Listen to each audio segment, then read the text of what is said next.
Mr. Chairman. Joining the committee are Alex Adams, nominated to serve as Assistant Secretary for Family Support at the Administration for Children and Families.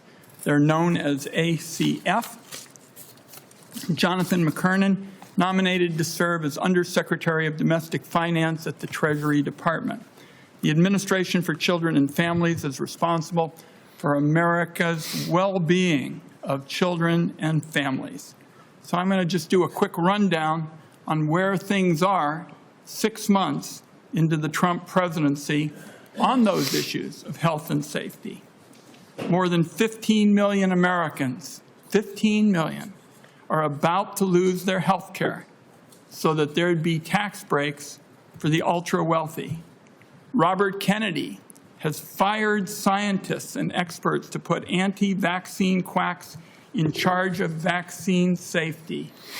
He told this committee months ago he would do no such thing.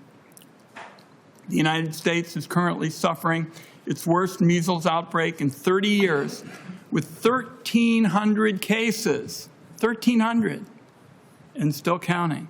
The workforce and funding for agencies and programs that are designed to keep the American people safe and healthy have been gutted.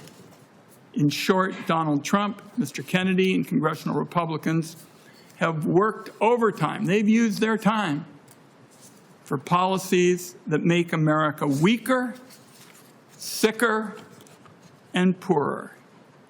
Now, that brings us to Dr. Adams. My team has been talking to advocates on the ground in Idaho, and it would be an understatement to say that they're alarmed about what has been going on in that state, in his state, harming vulnerable children, families, and people with disabilities, and that actions that he has been supportive of, if confirmed, nationwide, would cause children to suffer. Now, he is a proponent of deregulation at any cost, what he and other elites call zero-based regulation. But let me put this in English, folks.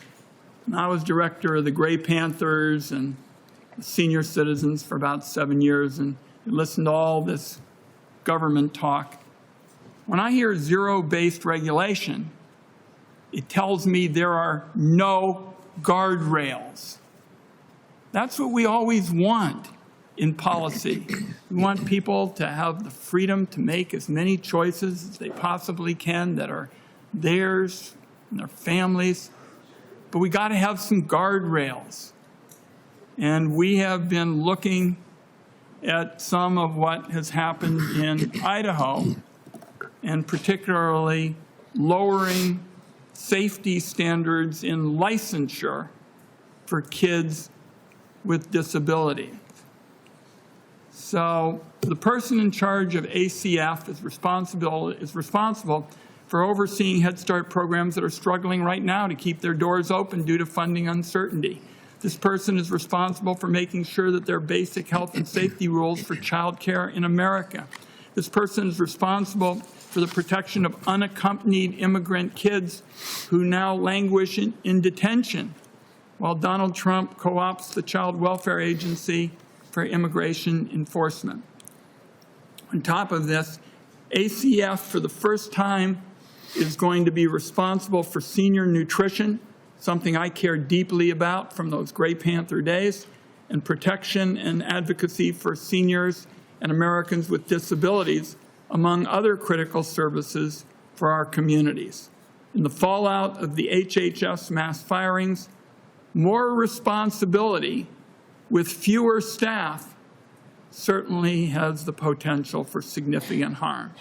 Heading up ACF is a big job centered around keeping kids and communities safe. It goes without saying that America's children deserve a person who's going to follow smart and basic science, somebody who's going to go to the mat to keep kids healthy and safe no matter what their faith, their immigration status, or how they identify. And as we listen to people who have been on the ground in Idaho and elsewhere, this is a nomination that hasn't inspired confidence at this point. Let me turn to Jonathan McKernan's nomination to serve as Undersecretary of Domestic Finance at Treasury Department. There is Mr. McKernan. Appreciate him being here. If confirmed, he'd play a major role in how the federal government organizes its debt and how Treasury handles the most sensitive data of American taxpayers.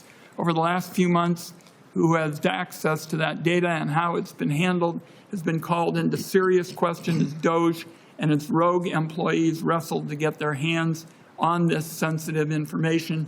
This committee has played a leading role in talking about what's been going on at DOJ. In fact, it was our committee investigators who blew the whistle when the Treasury Secretary, Scott Bessent, gave away early on the keys to the kingdom, the keys to this Fort Knox of data. And Donald Trump and people around him are weaponizing federal agencies to go after free speech and the people and groups that they disagree with. So what's needed in this role is a person who's going to stand firm against the Trump campaigning of chaos and corruption. So we'll look forward to hearing from Mr. McKernan on how he intends to stand up to that kind of bedlam if he's confirmed. Thank you, Mr. Chairman.